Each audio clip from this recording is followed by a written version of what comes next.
by swear like they suffer throughout the journey of Rust development and learning, and if like with all of the other concepts, because all of the other things are dependent on this concept. Hi all. In this video we are going to start with the most important topic of Rust, which is called ownership. Most of the developers and newbies don't grab this concept properly, don't understand it, and by swear like they suffer throughout the journey of Rust development and learning, and if like with all of the other concepts, because all of the other things are dependent on this concept. Because Rust works on a concept called memory save. So because most of the other languages don't do this kind of thing like memory save thing. So because Rust works on a scenario called memory save, and what this memory save is, let's discuss this. So memory safe is a concept in which Rust handles the all of the stuff related to memory in a very efficient way. In C++, if you have background with this, what C++ do is, whenever you like generally whenever you have to create the variable, this variable will take any kind of like memory or space in the memory, so where it will save the data. And what C++ do when this scenario happens is, whenever you create some dynamic variable, you have to allocate some space in the memory in the heap, and then when you like done with this, with the operations of this variable, you have to deallocate this memory to free up this memory. Why you have to free up this memory? This is why, cause other variables and other kind of operations can use this memory. If you will not free the memory or the area which you allocated via creating some variable, then this memory will become like non-usable, and will be like just staying in the memory and taking the resources and not usable at all. So you have to free up this memory. This is how C++ do. And what most of the other languages do, they have garbage collector. And what garbage collector do is, it like start its operation time to time with the time span of different couple of minutes or hours, you can say. And it checks each of it scans all of the memory and checks either there is some like chunk or there is some area of the memory which is dangling or kind of idle and is not usable at all. So it just remove and wipe it out all of these kind of chunks and areas in memory. But how Rust handle is, it handles in a very efficient way. So you don't have to like, you are free from like mentally free from all these kind of headaches. You, whenever you have to create some kind of variable, you don't have to like first take some kind of chunk of the memory and then deallocate, first allocate and deallocate. You don't have to do that, and there is not any kind of garbage collector as well. So Rust handle is very efficiently. So that's why Rust called like memory safe language. It's deals with memory very effectively. So, and to like grab these all concepts, you have to have first understanding of these stack and heap, how this stack and heap works.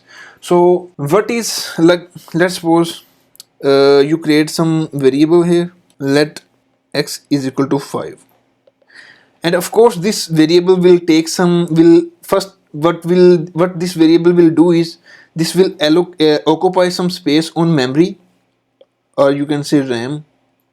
And then whenever you save the data, then this data will be followed by this path, you can say, and then will be stored at this segment of the memory. So this is how like all of the variables do.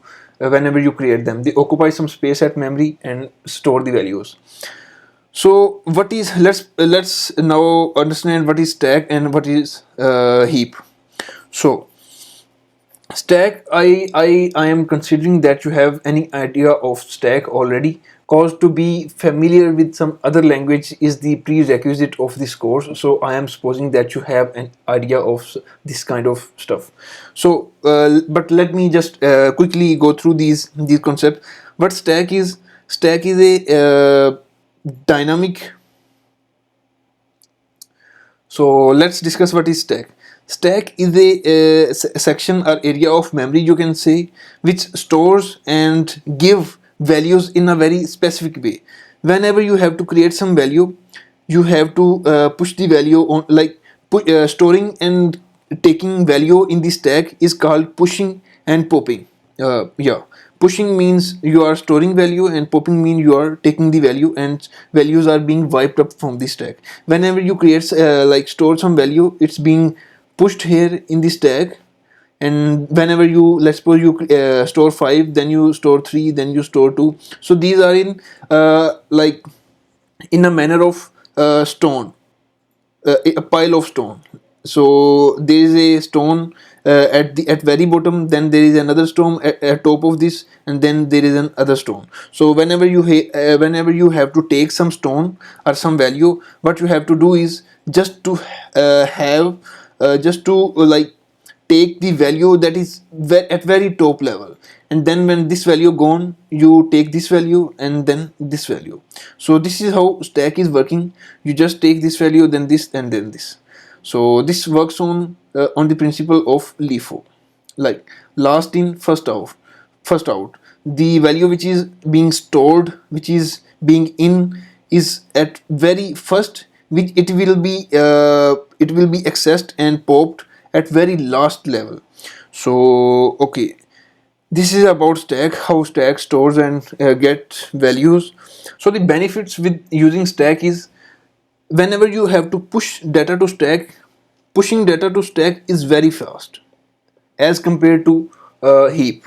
Cause what you have to do, you know that this is stack, you just have to push the data. You don't have to like go at some space and find the stack where is like some empty chunk in the stack. These are like what you have to do is just push the value and then push again and then push again.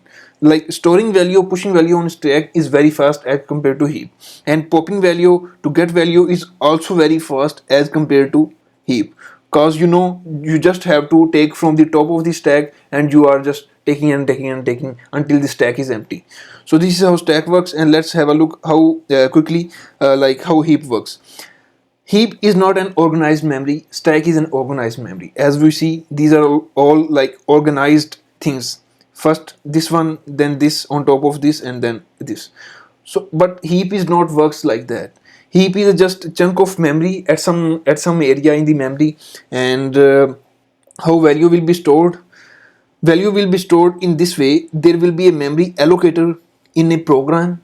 So in a compiler, you can say there is a memory allocator which will go to our heap, and it will go to our heap and will check which area is empty and which is allocated. Let's suppose memory allocator finds this area is empty, and now this will mark it as reserve and will return you a pointer. It will return you a pointer, and now this you will use this pointer as a handler to store and to get values from the heap. So this pointer can be the address of memory, like where you have to store any kind of values. Like let's suppose this is the area which memory allocator finds and then returns you a pointer ptr. Now you are allocating and deallocating on the heap using this pointer, and to store values on heap is called allocating, and to eradicate, like to remove values from heap, is called deallocating. And this is like same, let's suppose you go to some party, and or you can go to some restaurant, and here are like couple of friends, and you are not able to find any space to sit anywhere. So what you do is you just send one of your friends, he go and just finds some of the tables that either some of the tables are empty or one of them are empty or not, and just finds that yeah, there is some table which is empty, and it goes back to you and say, hey, there is some table, let's follow me and let's sit there. So this is how like assigning and deassigning values to memory or heap works. So there are some rules which we have to follow when we are discussing ownership in Rust. So first of all, each value that you create, each variable, like our value, you can say each value or variable which you create in Rust, it will have its owner. Like any value that you create in Rust will have at least one owner. And at second point, what second rule says of ownership is that, like, these are three rules of ownership that you have to remember. So what second rule of ownership says, it states that only one owner a value can have at a time. Let's suppose you create some x variable and it is being it is storing some kind of like data. So this data will only have one owner at a time. And what third rule says is, when owner goes out of scope, this value will be dropped from the memory. Whenever, like, there is a concept of scoping which we have already discussed in mutability and shadowing. Like, there is some kind of scopes at different levels. So whenever this owner goes out of scope, the value will be dropped. So these are the three important rules of ownership in Rust that you have to in mind. So now let's take example of strings to understand better how ownership like manipulate stack and heaps. Like, we have to take the example of strings to elaborate and see how under the hood these things are happening. So there are two types of strings in Rust. First is called literals and second is called string type. You can just simply call it string, or you can say it string type. So first is literals, or you can say string literals, and the second one is string type. So string literals are mostly written like this. You just create a variable, let x is equal to someone name or anything in double in inverted commas. So this is called string literal. And whenever you create variable like this, x is equal to string and then colon colon new, and then you store any value, this is called string type. And these two strings behave totally differently in the memory, in allocating space in the memory. So let's say you created this string, let s is equal to string from hello, and this hello is a length of 5, and because there are 5 letters in this hello word. Okay, so whenever you create this string, you are starting from this curly brackets and you are closing these curly brackets here. So this is a scope, this is a block level scope in which you are creating your string type. And whenever this you started creating this string from here, this string is initialized and space is occupied in the heap, because this string works and manipulate data in heaps, and this string literals manipulate and occupy data in stack. So whenever you created this string, area is allocated in heap, some of the area or space is allocated in heap for this string, and you did do any kind of stuff, any kind of operation with this string.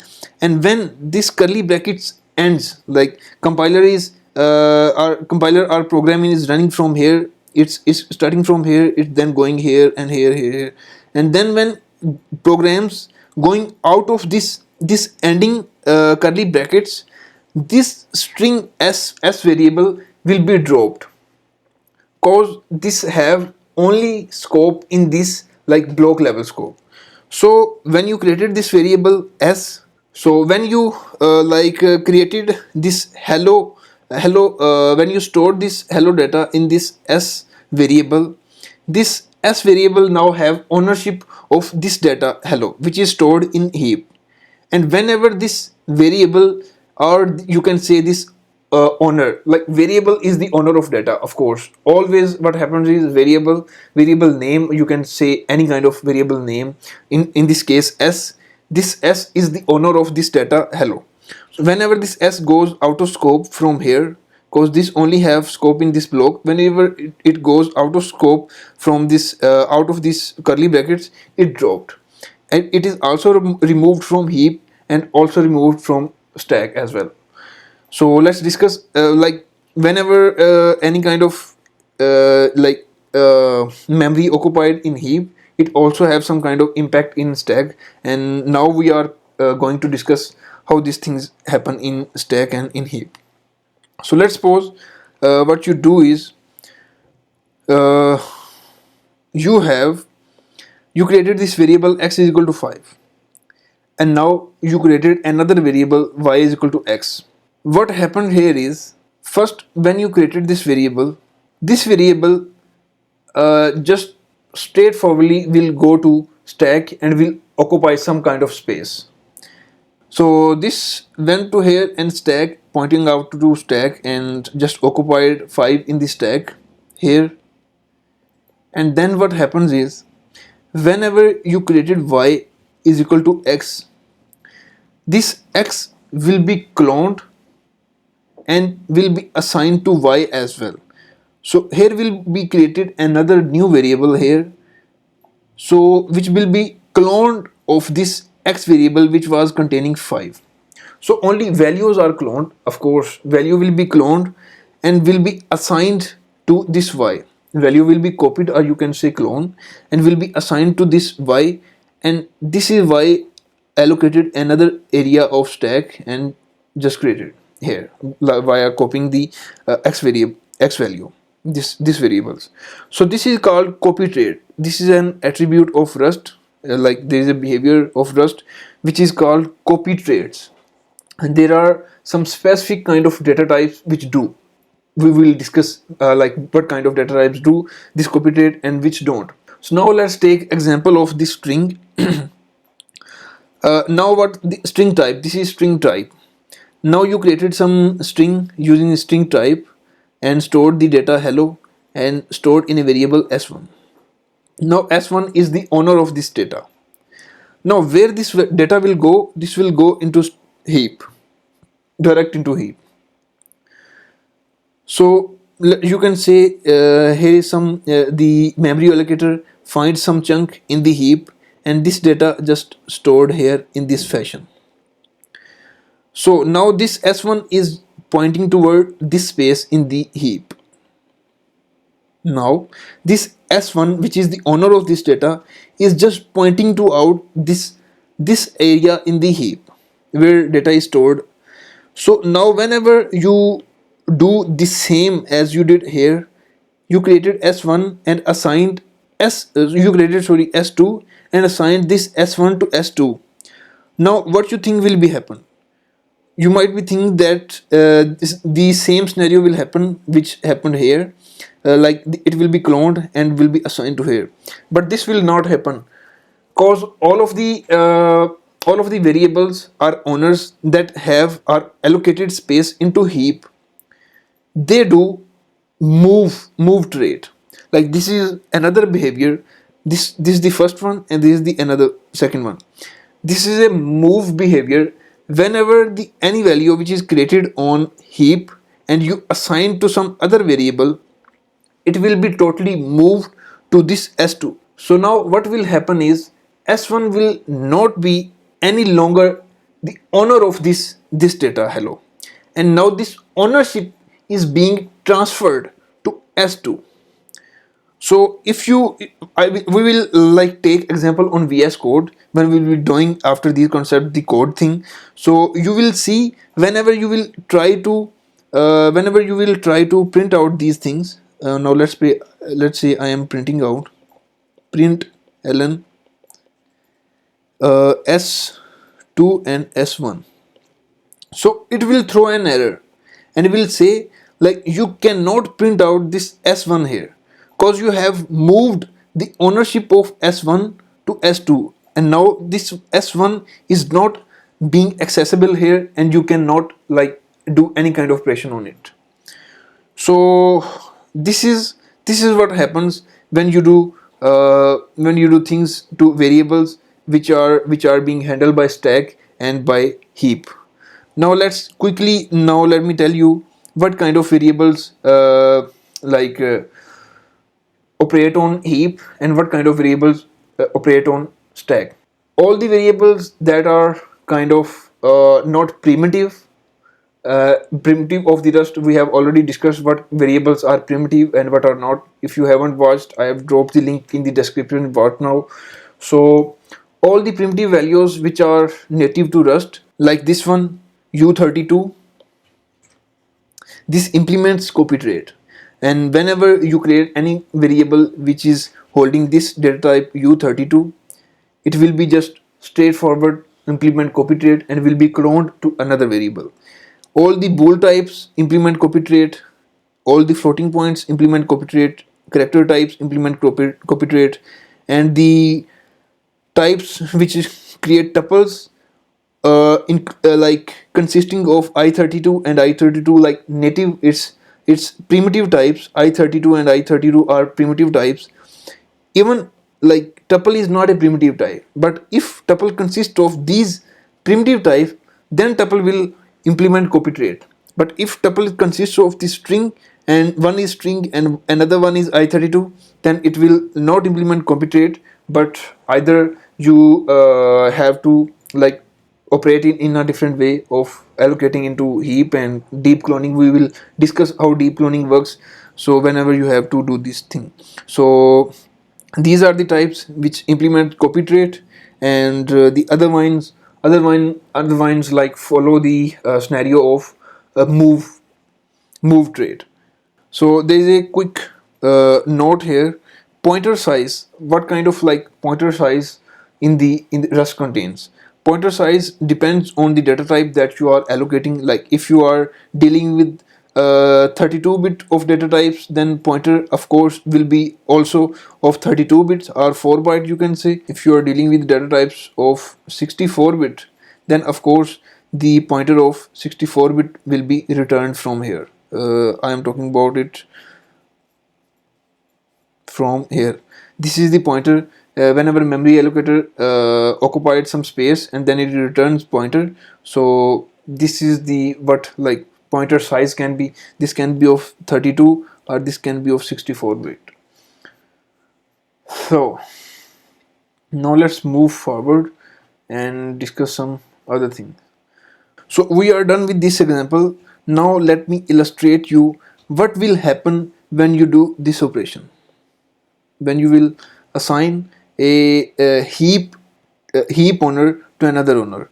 So this is what happens whenever you create any variable which don't follow copy trait and creates its data, allocate its data on heap. So let's suppose you create s1 variable and it was holding this string hello. This was of 5 size, 5 length, and this s1 actually, whenever the variables which are allocating their space or they're storing their data on heap, they also have some kind of information on stack. So whenever you create this variable s1, this s1, of course this is holding a pointer towards this data, and where this pointer is being stored, this pointer is being stored on stack. You can consider this as stack. This pointer is being stored on the stack, but the actual data is being stored on the heap. You can consider this as heap.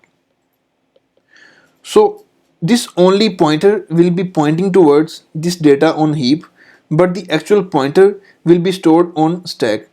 Why this happen? So that we can like operate things a little faster. And the other reason is that like this pointer have a fixed type. As I already described, whatever like pointer can have 32-bit of data type or it can have 64-bit. So this will be whenever you will create some variable holding, like you can say hello string, hello string type, the variable itself is a dynamic. You can push some other like data, hello world or hello any kind of data you can push into this variable, but the pointer of this variable will be of fixed type. So this due to its like fixed type, the pointer is being stored on the stack, but the data itself is being stored on the heap. Why like this is stored on the heap? Of course this have dynamic size, so whatever the value which will be of dynamic size, it will be stored on heap. So whenever you do at second line, which we already covered, whenever you do s2 is equal to s1, this will move its ownership to this. And how it happened in like memory is, this is a stack and this is a heap. So s1 firstly was pointing towards this data on heap, and whenever you did this operation, this s1 s2 is now also pointing toward the same data which s1 was pointing, because here you are transferring the pointer, you are transferring the ownership. Like how ownership is being transferred is, it's just simply you are giving the reference of the value which first s1 was pointing to, and now you just transferred this pointer to s2. So now s2 is also pointing toward the same data type, like sorry, same value, so same area on the heap. And this s1 will like no longer will be usable at all, and you can just say that s1 is not holding these values on the heap now on. So there is another thing which is called double free error, and double free error Rust handles it like very efficiently. So let's suppose when you assign the value of this hello string to this s1, and then you moved its value to s2. So if you didn't do that, and there is something, some like you do some other thing, and as we already described, like whenever you create some variable or some kind of thing, you have to start some scope and you have to end some scope. And whenever Rust goes at the end of the scope, Rust just drop out every of the variable which was created in this scope start from end. So now when Rust will you have moved the ownership of this s1 to s2, and when this Rust will reach at the end, Rust will like go to s1 and will see like this s1 is already moved to s2. So it don't, therefore it don't have to like drop out this s1, because its ownership is already moved towards some other variable. So there is and like no reason to drop out this variable, because it's already moved to some other variable. And what Rust will do is just to remove or drop out its like s2 ownership, and that's it.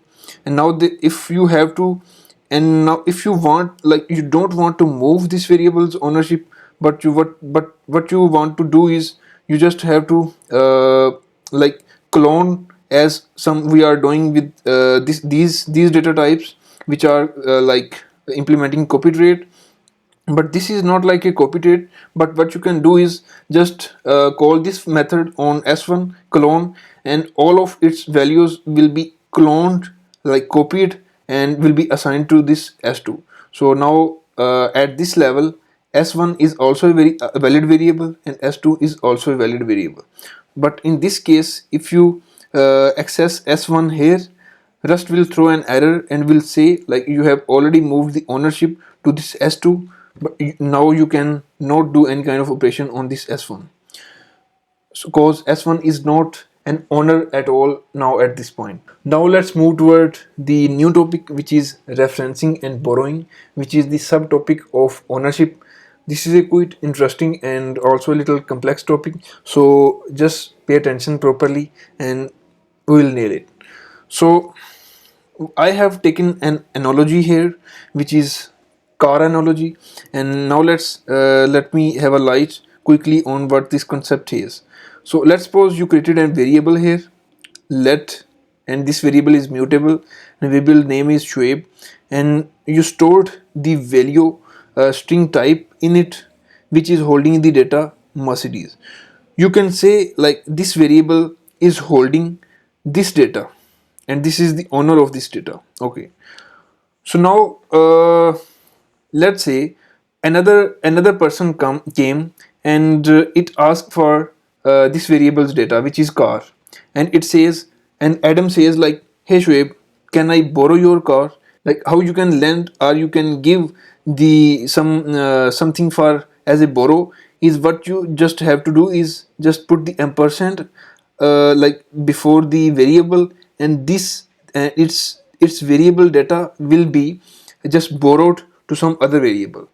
And what this ampersand is doing, ampersand is doing just nothing. It is used for like to take some reference. Of course this shape variable will be pointing to some data at the heap. And now what this ampersand is doing, it is just like picking the reference up and just assigning the reference to this atom. So this value is now, all of the data which is stored here is now borrowed to Adam. Adam can also use it. And what the main point is here is that Adam can only use it. Adam cannot mutate this data. Now let's take some analogy and then we will discuss these points which are very important for reference and borrowing in Rust. So like these are three principles. So what's the analogy here is, let's suppose there is a person called what we can have a name for this, Shoaib, as we have already given the name for this variable, so it will be easy for you to have the same name. And it is on some car, and what happened is some two other people came, you can say Adam and John. And these two people are, you can say, are his friends, and they say, hey Shoaib, can we have your car as a borrow? So what Shoaib do is, Shoaib gave its car to Adam as well, to and to John as well. You can just hypothetically consider like you can give its single car to both of these. So we are supposing these. So what Shoaib did is just gave its car as a just borrowed. So it's lended his car. Shoaib lended his car to Adam as well and also to John. Now this is only borrowed. Like you can say we have used this ampersand here. So these two persons, Adam and John, cannot mutate. They cannot change the tires, they cannot change the paint, they cannot change any kind of spare parts. They can just use, and then these two persons have to return the cars as it is in the same condition when they borrowed to the Shoaib. So when, like, let's suppose they just borrow for one day, so after one day they have to return the car in the same condition to Shoaib, because they are not allowed to mutate. Now let's say you give the permission of mutation to one of them, to Adam. You gave the permission of mutation, like, hey Adam, just take my car and you can change its like tires, its paint, you can do anything, and then you can just return me, and that's a good deal. Now let's suppose you also gave the same permission to John as well. You say, hey John, you can mutate my car as well. And now when you will give the same car to both of the persons, and at the end of the day, when these two cars, you will take your like car from both of these persons, and at the end of the day these car will not be same. So when you give mute permissions, like mutation permission to Adam and John as well. Now let's suppose these John is at some other universe B, and this Adam is in some other universe A. So you gave the mutation permission to both of these, and let's suppose when Adam will change the paint of the car, when it will change the paint of the car, this will reflect here as well, cause this is the same car which is given to Adam and which is also given to John. And when Adam will change the paint of the car, this will also reflect towards John, and its paint will also be changed. Now, like John will say, I have not mutated my car at all. How the paint is changed? So this is like weird situation. Adam can be worried like how this is car being mutated. And let's suppose when John will change something, John change the tires, and these tires mutation will also be affected in this universe A towards Adam as well, because John have mutation permission as well, so he can mutate. Adam has mutation permission as well, so he can also mutate. When John will change the tires, these mutation will also happen to Adam in the universe A as well. So this is like weird condition. Adam will say, I am not mutating the car, how this car is being mutated. So this is why Rust and let's suppose at the end of the day, when both of these return like borrowed car to Shoaib, so he will say, hey, I have given permission to both of you, but like these car are being mutated totally differently. So these can be mutated in a just one single way, but these cars are mutated in a totally different way. So this is not a valid scenario. So that's why Rust implies three rules here. Two or more pointers can access the same data at the same time. At least one of the pointers is being used to write to data, and there is no mechanism being used to synchronize data to access data, synchronize data, access to data. So in simplifies, what it's mean is you can have multiple borrowing of immutable variables, like you can have multiple borrowing of immutable data, like which is not mutable. Either what you can have is you can have single mutable borrowing, and there is also third rule which we will discuss later. So you can give multiple borrowing to multiple persons, but it should not be mutable, like you should not allow to be mutated. And what you can do is you can give mutable permissions to someone, but it should be only single. You can not give like mutable permissions to all of other persons. So let's take some example at the code and see how these things like looks when we are coding, and how like when we will debug we will say how these things are being mutated, and why compiler is complaining, why compiler is complaining about these kind of scenarios. So now let's take some examples of what you have learned in a conceptual wise. So let's start. So first of all, okay, now terminal is clear, it's clear. So let's create some new project via using our command cargo new episode 4, and let's switch into this directory episode 4. Okay, we are in this directory and this is a fresh project, you can say. So here's our main function. Now let's start with the first example, and now by the way let's start our program via using cargo watch. And what was the command? I just forgot the command, and you can copy paste from here. Okay, so sure, now we have our main file running. Now let's say we are creating a variable called x is equal to 5, and the other variable we create is y is equal to x. And whenever I try to access these variables, it's totally fine, these are accessible, and you can see values printed out here. X is equal to 5 and y is equal to 5, same. And by the way, this is now at this point is cloned, as we already discussed. This variable is cloned into y. So let's suppose now if I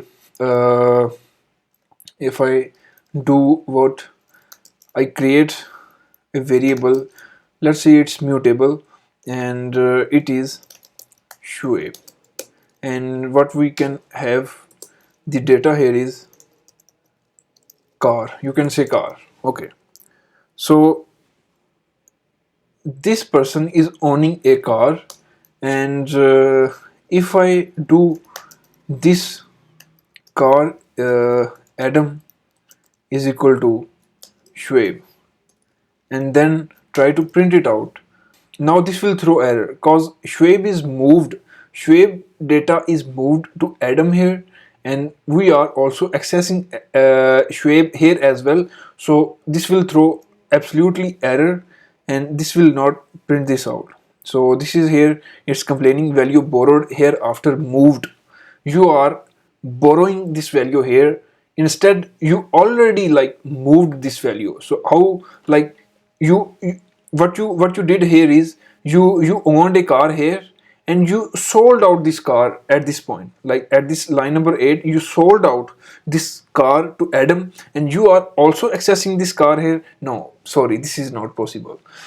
So that's why Rust complained. But what if I do this? Now I am giving the reference of this variable to Adam. I am borrowing, like I am lending, sorry, and Adam is borrowing the car from me. Now I have lended my car, I gave my car to Adam. Now it's totally fine. If I save this out and see this in the terminal, it will be totally fine, and you can see the output here: Shoaib car, Adam car. Now this, like, both persons have cars. This Shoaib is the owner, and Adam is just like a you can say for a specific time it's just using, because he has borrowed.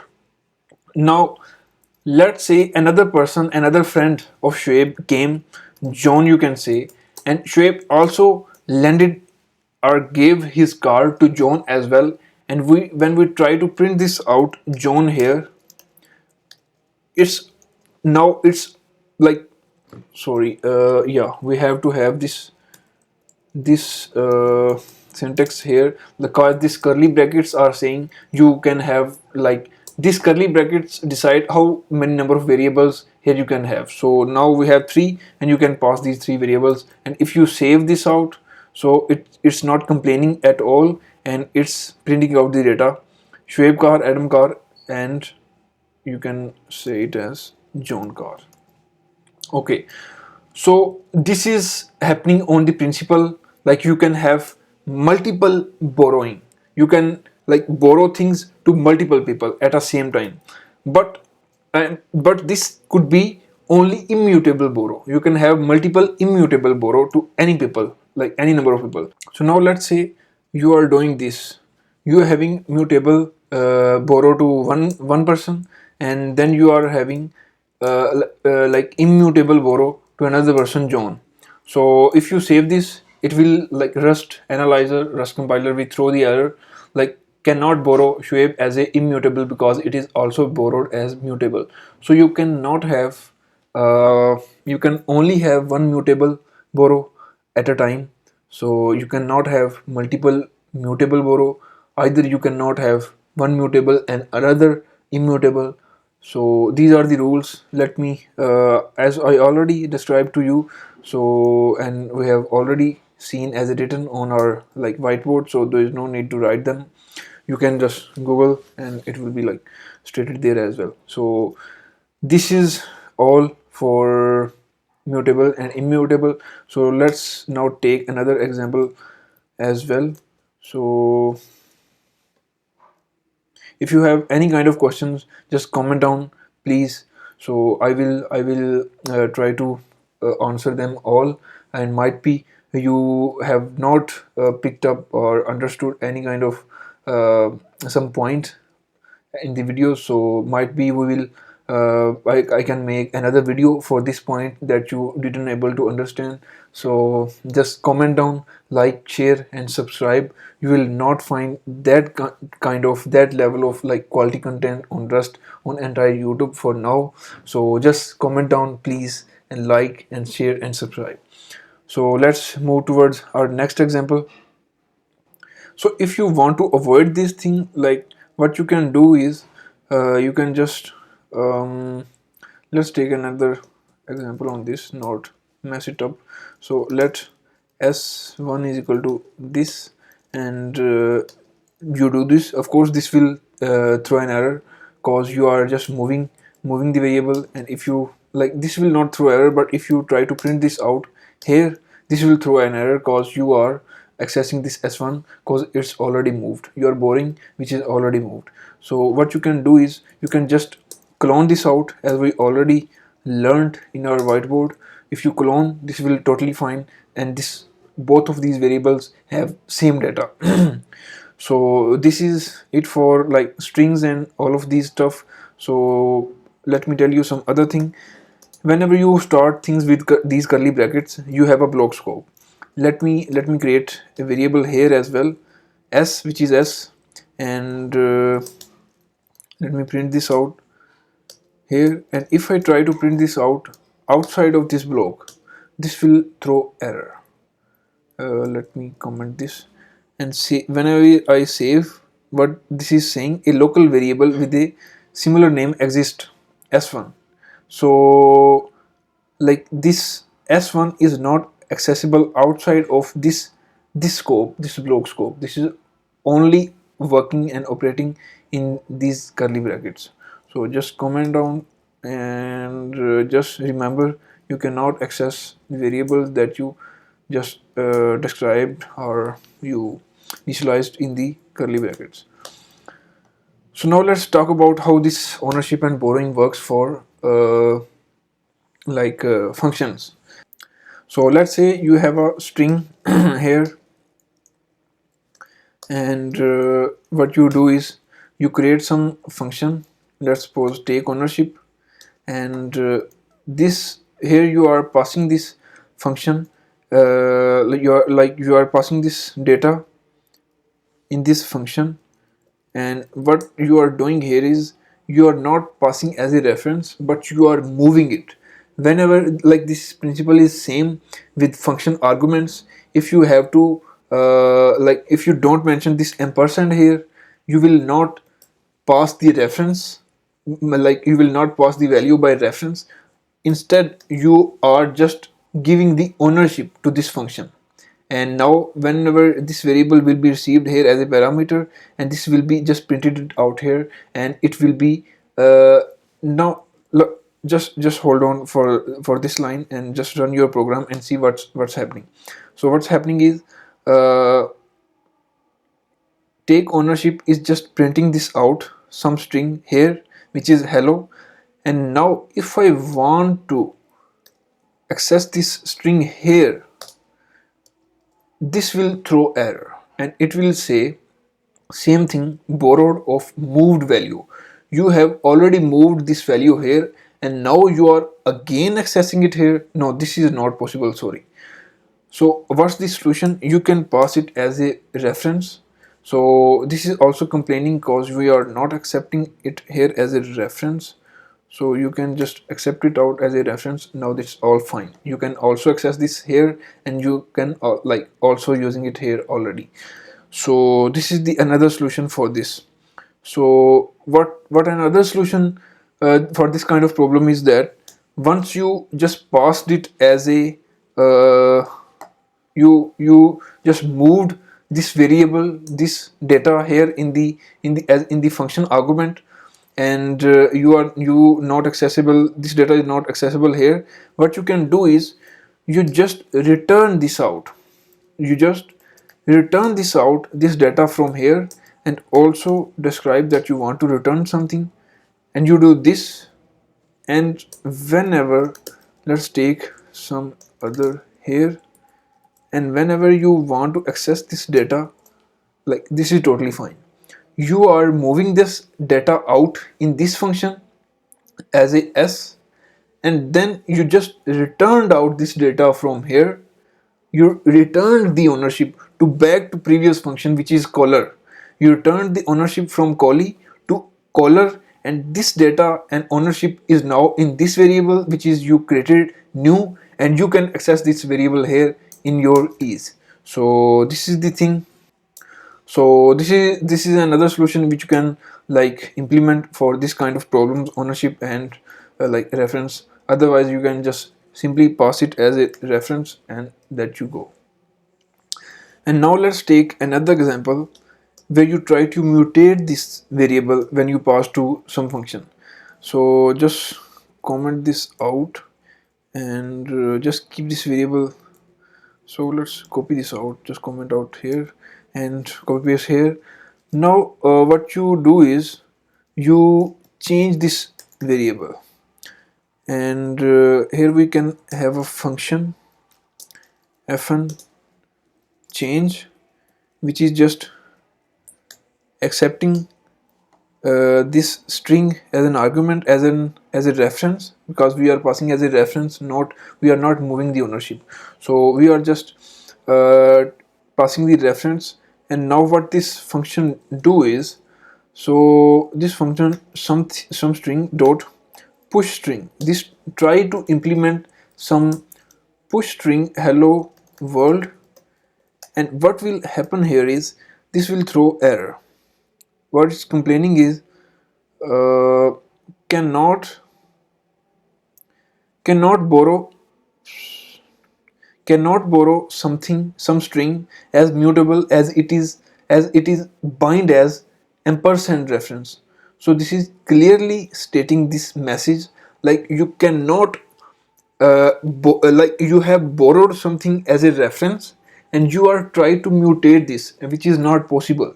So how you can make it possible is just make this variable as a mutable, pass it as a mutate, like pass it as a mutable, that you are allowing change function that it can mutate the past value. So now you have to accept it as a mutable as well. Now you can mutate it and it's not complaining at all. So this is how you can pass value as a mutable and then you can just mutate it.